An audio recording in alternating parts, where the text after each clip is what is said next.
Okay, let's go over how to do this surface benchmark. So we want to make our slab. I am going to be checking for thickness. It should be the same thickness as your slab guide.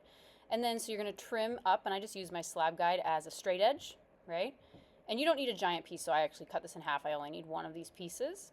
There's two techniques that I want you to practice. One is sgraffito, which requires underglaze. Underglaze is like kind of like paint, except that it's a ceramic material.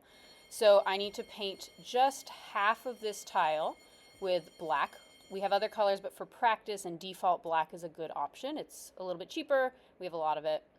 You'll set the brush aside and wash it. Don't forget it.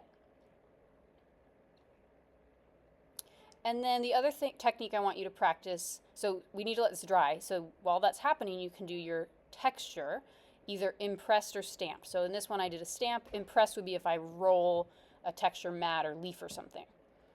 So I need to let this underglaze dry before I do the next step. I can just let it sit out if I have time, or I could force dry it with a hair dryer or a fan. Now, sgraffito is scratching through underglaze. So I'm not just carving into clay, but I'm specifically carving through underglaze. It needs to be dry. It shouldn't be sticky, wet, or shiny. It can be on the drier side.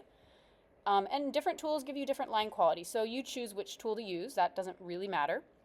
And all that sgraffito really means is to carve, but like I said, carving through underglaze. So what I'm doing is revealing the clay. And so it works best with a high contrast. For your benchmark, I just want you to carve your name. Not the word name like I did, but your actual name.